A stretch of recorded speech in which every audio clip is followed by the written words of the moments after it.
നമസ്കാരം, ഞാൻ ഡോക്ടർ അർജുൻ, ഫിഷ്യൻ, ചെങ്ങമ്പള്ളി റെമേഡിയൻ.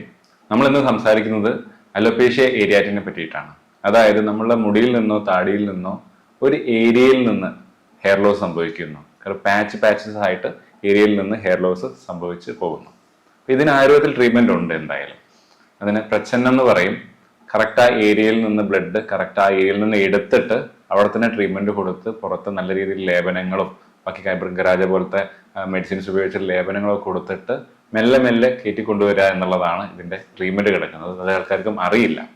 പക്ഷെ ഇത് സംഭവിക്കുന്നത് ഓട്ടോ ഇമ്മ്യൂൺ ഡിസോർഡേഴ്സിന് ശേഷവും അതേപോലെ തന്നെ ഹോർമോണൽ ചേഞ്ചസ് കൊണ്ടും പിന്നെ ഹെയർ നമ്മളെ ഡാൻഡ്രഫൊക്കെ ശേഷം വന്നതിന് ശേഷം ഉണ്ടാകുന്ന ഒരു സൈഡ് എഫക്റ്റ് പോലെയൊക്കെയാണ് ഇത് വരുന്നത്. അപ്പൊ ഇതൊരു സ്ലോ പ്രോസസ്സാണ്. ഇത്രയും പെട്ടെന്ന് മാറാൻ പറ്റുമോ എന്നുള്ള ഒന്നോ രണ്ടോ സിറ്റിയും കൊണ്ടോ ഒന്നും മാറില്ല. കുറെ കാലഘട്ടങ്ങളിൽ എടുത്തിട്ടാണ് ഇത് നമുക്ക് മാറ്റാൻ പറ്റുക. അപ്പോൾ നിങ്ങൾ ആദ്യം തിരിച്ചറിയാൻ നോക്കുക.